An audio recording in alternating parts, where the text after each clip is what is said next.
dilemma. I guess it was a dilemma, but it was something interesting.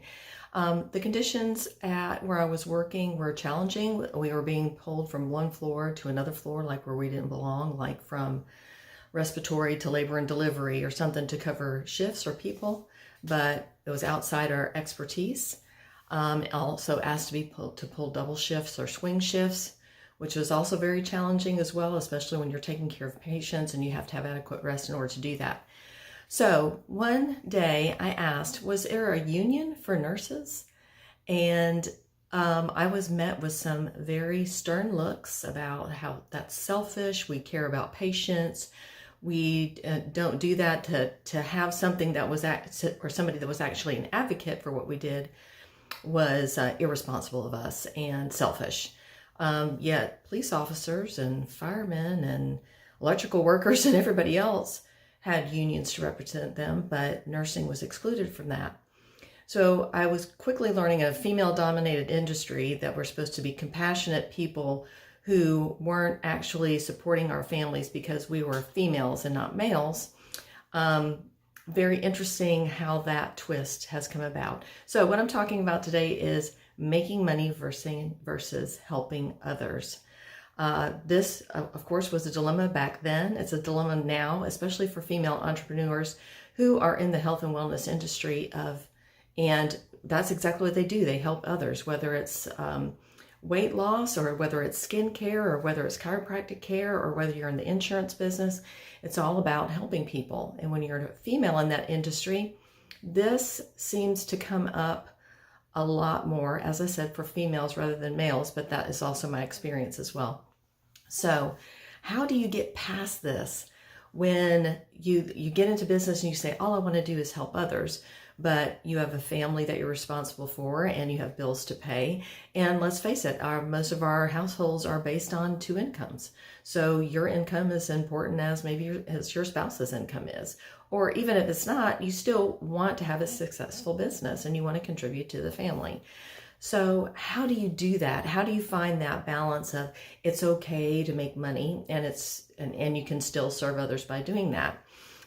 First thing is that you have to remember that people will prioritize what's important to them. A lot of times we tend to try to get into other people's pocketbooks about what they can afford or what they can't afford, but you really don't know what they prioritize in their life. Maybe you have something in business and they say, oh, you're too expensive, but they got their Gucci bag and they go there and get their nails done every week. They've prioritized that as something that's more important than hiring you for your business. And that's okay. People put their priorities where they want to put them. That's their business. However, it shouldn't be a reason that you compromise what you have just to get the business. You have to know that what you provide is a value through your expertise, through your education, through your life experience, through working with other clients and helping them with whatever that you do. That's the value that you're providing. The other thing is, as you do make your money, and there are people that can afford and will pay for your services. You just have to find those out, who that is, and get your targeted marketing down to do that. But with that, money is freedom. If you want to look at it that way, people want to say money is the root of all evil. It's not.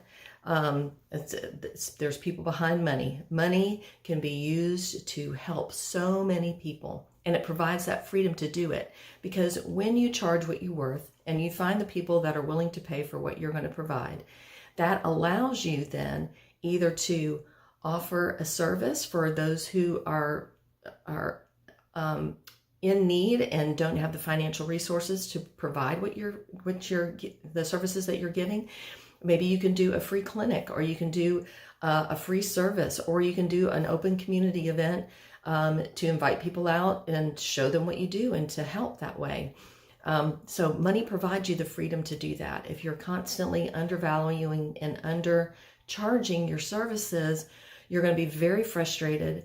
You're going to be behind the 8 ball on so many things, and inevitably you'll get burnt out and you'll just go out of business. That's the track that you end up being on. I could speak from this personally because these are things that I went through myself. I didn't charge for a lot of my services initially because I just wanted the business, or I just wanted to help people. I wanted to help them in their business. So I got stuck in this loophole too. So just think about, is your business a business or is your business a hobby? Because if you're not making money, it is a hobby. Now, there are steps that it takes in order to create a business and in order to sustain a business, and you have to put money back into your business and you have to invest well in order to get mentorship and marketing and mindset together. If you have those three things, those three things, you will definitely make it in business if you apply the techniques and the things you learn.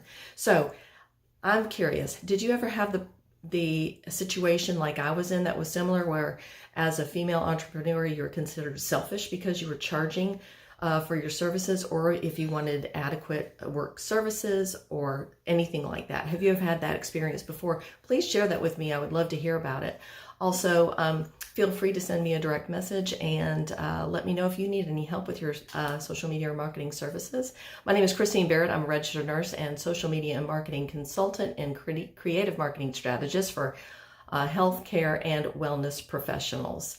Thank you for watching this edition of Time to Social Media's Tip of the Week, and we'll see you next time.